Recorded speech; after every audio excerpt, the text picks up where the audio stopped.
Mas eu queria falar de um assunto. Na semana passada, existe um conselho ligado ao Ministério de Minas e Energia chamado Conselho Nacional de Política Energética. E esse conselho suspendeu, na semana passada, um aumento que faria da mistura de biodiesel no diesel. Você tem o diesel e tem o biodiesel. Biodiesel pode ser feito a partir de soja, pode ser feito a partir de mamona, de dendê, de canola, de girassol, um monte de coisa. E ele é uma fonte de energia renovável, diferente do diesel, né? O diesel vem do petróleo. Ele é uma fonte de energia mais limpa. Ele reduz, quer dizer, não é que ele reduz, ele contribui para você emitir menos CO2 e ainda outros poluentes. Então, é bacana o biodiesel, é muito bacana. Quanto mais biodiesel você coloca no diesel, menos emissão. Quanto mais biodiesel você coloca no diesel, menos necessidade de energia fóssil, né? De combustível fóssil. Só que ainda tem uma questão de motor, que ainda é complicado com o motor, mas só que o biodiesel é um pouco mais caro do que o diesel. Depende, claro, da produção de soja, se você tem uma produção muito grande, tem uma produção, mas ele costuma ser um pouco mais caro. Então, quando você aumenta a mistura de biodiesel no diesel, você encarece o preço final do diesel. Em 2010, isso começou há 20 anos, tá? Mas em 2010, a gente colocava 5% de biodiesel no diesel. Aí aumentou para 7, para 10, para 11, para 12, e agora estava em 14, ia subir para 15, a ideia é chegar até 25. Um bom tempo aí. E aumentar agora, então, na semana passada, de 14 para 15, valendo a partir de março. Aí esse Conselho Nacional de Política Energética, que responde para o Ministério de Minas e Energia, decidiu não fazer o aumento. Porque se aumentasse a porcentagem de biodiesel no diesel, o preço iria subir e adivinha o que ia acontecer se aumentasse o diesel, resultado da mistura dos dois, aquele que vai para o posto de combustível. Ia impactar no frete, então ia encarecer os alimentos. Ou seja, repara que você tem uma discussão que tem uma componente ambiental forte. Quanto mais biodiesel no diesel, mais você tem um ar mais limpo, menos necessidade de combustível fóssil. Mas a questão econômica, ela fala muito alto. E é isso que eu queria destacar com base nessa informação da semana passada e que está todo mundo discutindo. Neste momento, o seguinte: qual é o peso da componente econômica na discussão ambiental e qual é o peso da discussão ambiental na discussão econômica? Quer dizer, o que serve para quê? Quer dizer, todo mundo quer que um dia o mundo consiga atingir as metas de redução de emissão de poluentes. Todo mundo quer viver num ambiente mais limpo. Todo mundo quer viver num ambiente, basta ver o que a gente está vendo de temperatura, a gente quer que a temperatura baixe. Todo mundo quer que a temperatura baixe. Não há ninguém que não queira reduzir também a emissão de poluentes. Ninguém. Não existe uma pessoa na Terra. No entanto, algumas pessoas na Terra deixam bem claro que antes as pessoas, com renda, com economia, e aí em seguida a questão ambiental. Não pode ser, claro, tão aqui ou ali, mas nós temos um problema grave, né? Porque a gente vai ter, por exemplo, agora em novembro, a 30ª Conferência das Nações Unidas para a Mudança Climática. Esse assunto vai bombar. Não esse assunto do biodiesel, mas esse assunto da emissão de poluentes, né? Vai bombar. Todo ano tem uma COP, né? Essa Conferência das Partes, né? COP, Conferência das Partes. Ela acontece há 30 anos, desde 1995, a primeira COP que aconteceu em Berlim. Estão discutindo aquecimento global, estão discutindo emissão de poluentes, metas e tal. Só que o que acontece no mundo, né? Você pega, por exemplo, da primeira COP para cá, de 1995 para cá, o período em que o PIB brasileiro dobrou, o PIB da Índia aumentou 8 vezes e o PIB da China 20. Adivinha o que aconteceu com a China, com o PIB dela, a economia crescendo 20 vezes? Consumo de carvão triplicou, consumo de petróleo cresceu uma barbaridade, aumentou 4 vezes. 4 vezes. O que você acha, hein? Você acha que se o mundo conseguir progredir e se alguns outros países do mundo progredirem como a gente quer que progridam, você acha que que vai ser mais fácil ou mais difícil atingir as metas definidas por esses acordos climáticos, né? Na COP21, que foi a COP que produziu o Acordo de Paris, estabeleceram metas objetivas para redução de emissão, mas as metas para atingir essa redução de emissão, na verdade, as metas para atingir a redução de temperatura, não foram transformadas em metas claras. Ainda assim, o que fez Donald Trump, assim que ele tomou posse, Sandro, saiu do Acordo de Paris. Estou fora do Acordo de Paris. Não vai ser bom para a minha economia, não vai ser bom para a minha indústria carvoeira, não vai ser bom para a minha indústria de petróleo. E ele caiu fora. E assim, você vai vendo as outras COPs que aconteceram, a 26, a 27, a do ano passado, por exemplo, uma piada. Do ano passado eles definiram assim: os países ricos vão financiar os países pobres, que é uma questão importante, e a partir de 2035, portanto daqui a 10 anos, eles vão colocar 1 trilhão e 300 bilhões nos países pobres. E a partir de 2030, 300 bilhões. E aí como é que ficam os países pobres? Né? É uma questão de fundo que não é desprezível. Você pega os países ricos e compara com os países pobres. Na Alemanha, a taxa de eletrificação é 100%, quase 100%. No Burundi é 10%.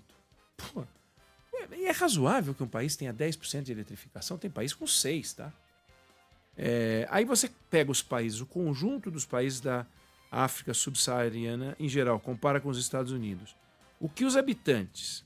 Você pega o conjunto dos países da África subsaariana. O conjunto desses países todos, esses habitantes, o que eles gastam em energia per capita em 5 anos, em média, um americano gasta em um mês. É justo?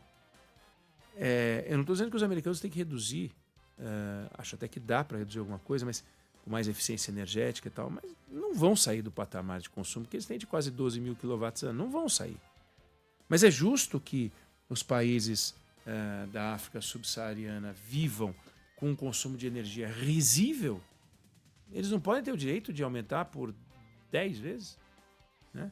10 vezes. E se eles aumentarem por 10 vezes, ainda vai ser 1/10 do que os americanos consomem. Não é razoável. Pega a renda per capita da Dinamarca, 67 mil dólares. Pega a renda per capita de Moçambique, 400 dólares. É uma diferença de 170 vezes. Ou seja, o que um dinamarquês produz num mês, um moçambicano precisa de 14 anos para produzir. É justo. O Brasil tem uma renda per capita de 10 mil dólares.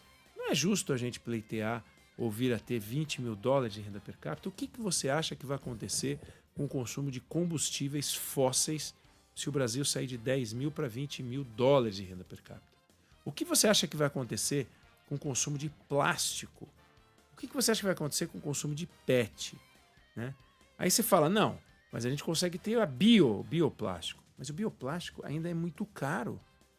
Então você não pode condenar os países a um padrão de vida baixo, porque existe uma imposição para que, se eles forem crescer, eles têm que consumir os produtos caros, enquanto os países ricos consomem os produtos baratos.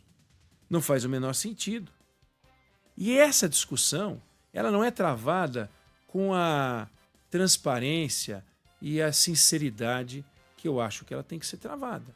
Existe, por mais que a gente diga que a gente tem que conciliar progresso com preservação, existe uma contradição.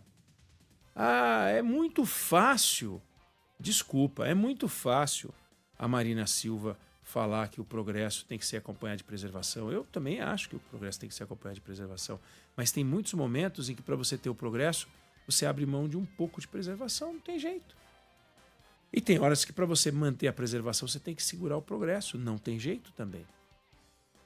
Veja só, a Marina Silva, ela fez um voo de Goiânia a Brasília, 25 minutos, ela foi de avião, de Goiânia para Brasília, dá 200 quilômetros. Ela queimou 400 litros de querosene de aviação. Se ela fosse de carro, ia gastar 15 litros de gasolina. Gastou 400 litros de querosene. Entendeu? A Marina Silva. Por que ela pode fazer isso? Por que a Marina Silva pode fazer isso? Por que a Marina Silva pode ir para a Europa de queimando querosene de aviação e os moradores do Acre, que é a terra natal dela, não têm dinheiro para pegar um avião? Não pode pegar um avião. Mas e se todos os moradores do Acre resolverem, em algum momento, pegar avião? O que vai acontecer com o consumo de combustível? O que você vai ter que fazer de investimento em infraestrutura nos aeroportos, nas estradas, na aviação, linhas para lá, mais gasto de energia fóssil, né? Não dá para fazer ainda tudo bio algo. Dá para ter um bio algo dentro do não bio, mas bio total não dá, ainda não dá. Vai dar um dia, vai ter que dar um dia. Quando é que você faz a transição energética para valer? Quando é que ela começa realmente a tomar lugar? Quando você não tem alternativa ou quando é mais barato.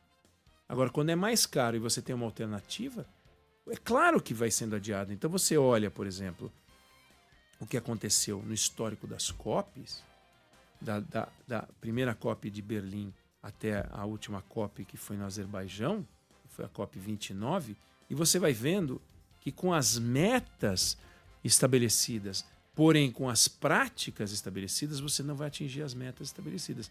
Na COP 28, que foi em Dubai, eles fizeram um levantamento das conquistas reais do Acordo de Paris, que foi a COP de 2015, né, que foi a COP 21, 2015. Então vocês falam, como é que foi, hein, da COP, do Acordo de Paris para cá? Eles foram olhar, um fracasso. Com o grau de emissão e de produção de energia do jeito que estava indo o mundo, para que o mundo atingisse as metas programadas, este ano de 25, Sandro, teria que ser o ano de maior emissão da história. Então então em 2026 nós vamos emitir menos? Vocês acreditam nisso? 2027 nós vamos emitir menos? Se depender do Brasil, nós não vamos. Se o Brasil crescer, nós não vamos emitir menos. Então, tem um desafio ambiental pesado, porque o desafio ambiental ele dá uma travada nas necessidades das pessoas. Então, a turma do meio ambiente, que vive do meio ambiente, tem que conversar mais com a turma que está preocupada com o progresso, para que a gente chegue num denominador um pouco mais razoável, de metas um pouco mais razoáveis, e não as metas impostas com base na mão grande dos discursos e das discussões ambientais que contaminam. Então, quando você vai para uma COP dessa, quem domina a discussão, quem acaba dominando a discussão são os profissionais de meio ambiente. Então você coloca grandes estudiosos de meio ambiente, grandes especialistas, e eles dominam a discussão. Então você tem lá o embaixador André Corrêa do Lago, que vai ser o presidente da COP, ele tem uma experiência brutal em diplomacia climática. Aí você tem a secretária nacional de mudança do clima, que é uma pessoa que também entende, tem vários integrantes do meio ambiente, que tem papel estratégico na COP. E aí a discussão da COP acaba ficando, não digo dominada, mas os debates liderados justamente por quem tem um compromisso profissional maior com a redução das emissões e de aquecimento global, sendo que as outras autoridades, e são várias autoridades que tem no mundo da área não ambiental e que tem uma preocupação com o crescimento e o progresso. Razão pela qual o Conselho Nacional de Política Energética falou, não, alto lá, não vamos botar 15%, vamos deixar temporariamente em 14%, porque senão a economia vai explodir. E é essa que é a questão que a gente enfrenta hoje no Brasil e no mundo. Um paradoxo. A gente quer buscar o progresso conciliado com preservação, mas a gente não está conseguindo. A gente não está conseguindo. A gente está ou puxando para um lado ou puxando para o outro, mas toda vez que a gente vai encarar o progresso, a gente está dando uma patada na preservação mesmo. Não tem certo ou errado, é lamentável. Mas olha o que fez o presidente americano quando disse nós vamos seguir com pesquisando petróleo. E a gente aqui fez a mesma coisa, igualzinho, nós vamos seguir pesquisando petróleo. E a gente tem que pesquisar petróleo. A gente tem que pesquisar petróleo. Não tem alternativa, a não ser que a gente queira assumir a ideia, que eu acho inadmissível, de que nós vamos ter dois Brasis mesmo. A turma que anda de carro, usa querosene de aviação, que a Marina Silva faz parte, né? Nós todos, a Marina Silva também, a gente anda de carro, usa celular. E uma turma que não tem nada disso, que não tem direito a isso, e que está pendurada em programas do governo e que não tem alternativa. Não está certo ter dois mundos assim. A gente precisa levar o progresso para todo mundo. E aí, então, é fazer um cronograma mais razoável, ou discutir um cronograma mais razoável para que a gente não caia numa esparrela, ou pelo menos num joguinho, em que copy a copy a gente vai confirmando metas que a gente não cumpre. Não cumpre. Pode analisar as copies, pode entrar pesquisando. A gente não cumpriu as metas em nenhuma das copies. Ou seja, a gente vai se enganando. Não acho isso certo. Eu não sei se você concorda ou discorda, mas essa é a opinião que eu tenho sobre o assunto.